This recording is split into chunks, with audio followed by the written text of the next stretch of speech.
तो जब दुर्योधन ये बात कहता है ना, तो सबसे पहले भीम का नाम लेता है, अर्जुन का नहीं लेता है। अर्जुन भीम समायुधो नहीं कहता है, वो कहता है भीमार्जुन समायुधो। क्यों? क्योंकि दुर्योधन को भीम से बड़ा डर था।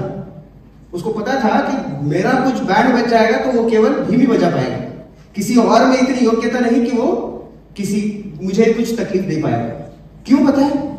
दुर्योधन भीम से इतना क्यों डरता था? क्योंकि भीम ने प्रतिज्ञाएं ली थी। आपको पता है भीम ने कितनी प्रतिज्ञाएं ली थी? भीम ने 3 प्रतिज्ञा ली थी और चौथी किसी और की प्रतिज्ञा को खुद स्वीकार कर लिया था। पहली प्रतिज्ञा क्या ली थी भीमसेन ने? जो हस्तिनापुर के दरबार में युद्ध क्रीड़ा चल रही थी, सभा पर्व में इसका वर्णन आता है महाभारत में, राइट? तो जब युद्ध क्रीड़ा चल रही थी तो उसमें युधिष्ठिर महाराज हारने के बाद, द्रौपदी को भी हारने के बाद, दुशासन द्रौपदी को खींच कर लेकर आता है। कहां लेकर आता है? इस सभा में।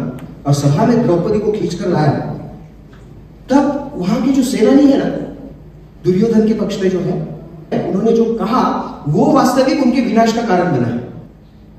कर्ण क्या कहता है कि अरे ये तो अभी तुमने जीत ली है द्रौपदी, ये तो अभी दासी है, इस दासी को इतने सुंदर वस्त्र शोभा नहीं देते। दुर्योधन कहता है कि ये तो दासी है, इसे मेरी जंघा पर बैठना चाहिए। और जब दुर्योधन ऐसे करता है, भीमसेन खड़े होते हैं। हालांकि अभी वो दास है और कुछ कर नहीं सकते हैं, लेकिन भीमसेन उस समय प्रतिज्ञा करते हैं। क्या प्रतिज्ञा करते हैं? दुर्योधन तुम्हारी इस जंघा को मैं तोड़ूंगा। पहली प्रतिज्ञा।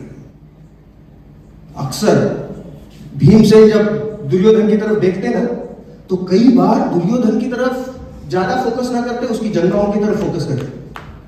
दिख रही है तेरी जंघा, तोड़ने वाला वही।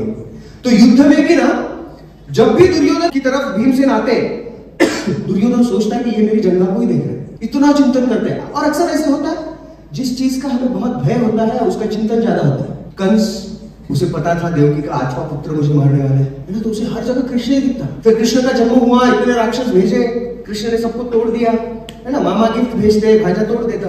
डॉल भेजी पुतना नाम की, भांजे ने तोड़ दी। तो कंस निरंतर कृष्ण का ध्यान करता। कोई भी आया ना तो उसे कृष्ण और बलराम दिखता, सोचता कृष्ण बलराम। उसकी पत्नी, कंस की 2 पत्नियां, वो जब सामने, एक कृष्ण बलराम तुम हटो यहां से, अरे हम तुम्हारी पत्नी है, नहीं वो दोनों कहीं से भी आ सकते। निरंतर वही चिंतन था। और वैसी ही स्थिति थी दुर्योधन की। युद्ध में कुछ भी चल रहा है, दुर्योधन की जंघा तोड़ेगा। फिर वो कुरुक्षेत्र के हस्तिनापुर के सभागृह में सारा युद्ध क्रीड़ा हो गया। और वो सब होने के बाद जब उन्हें वनवास जाने का समय आ गया, तब भीमसेन ने और प्रतिज्ञा ली। और क्या प्रतिज्ञा ली? सारे कौरवों को मैं ही मारूंगा। पहली प्रतिज्ञा की, दुर्योधन की जंघाएं तोड़ूंगा। दूसरी प्रतिज्ञा, सारे कौरवों को मैं ही मारूंगा।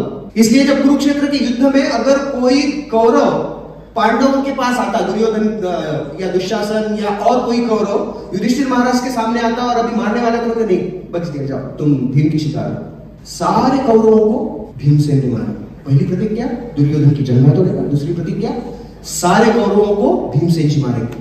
तीसरी प्रतिज्ञा, जब द्रौपदी को खींच रहा था ना दुशासन, अपने दाहिने हाथ से द्रौपदी को खींच कर लेकर आया, तब भी भीमसेन जी खड़े हो गए, प्रतिज्ञा ले, इस दुशासन का यह हाथ मैं उखाड़ के फेंकूंगा। तो जब युद्ध में वो प्रसंग आया, बड़ा ही भयंकर प्रसंग है। दुशासन को हरा कर जमीन पर लिटा देते हैं भीमसेन, उसकी छाती पर पैर रखते हैं और उसका हाथ उखाड़ते हैं। भीमसेन की प्रतिज्ञाएं बड़ी भयंकर है। उसके पश्चात जब ये युद्ध क्रीड़ा सब पूर्ण हुई, पांडवों को वनवास में जाना निर्धारित हो गया, तब द्रौपदी ने अपने केश खुले छोड़े।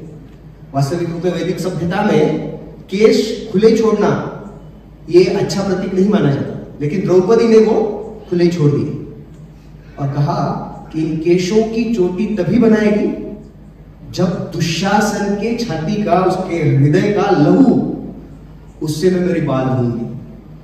सोचो, एक से एक पराक्रमी है, प्रतिज्ञा लेने वाले हैं, और ऐसी तगड़ी तगड़ी प्रतिज्ञा है। द्रौपदी बोली कि मैं कोई शैम्पू यूज नहीं करूंगी, दूसरा कोई शैम्पू नहीं चाहिए, दुशासन के रक्त का शैम्पू चाहिए। और भीमसेन ने उस प्रतिज्ञा को अपनी प्रतिज्ञा में बना लिया, भीमसेन की चौथी प्रतिज्ञा। फिर दुशासन का जब वध किया तो वास्तविक उसके छाती को उसने फाड़ दिया, लहू लेकर द्रौपदी के पास गया, बोला आप शैम्पू लाया हो, महंगा था लेकिन लेकर आया।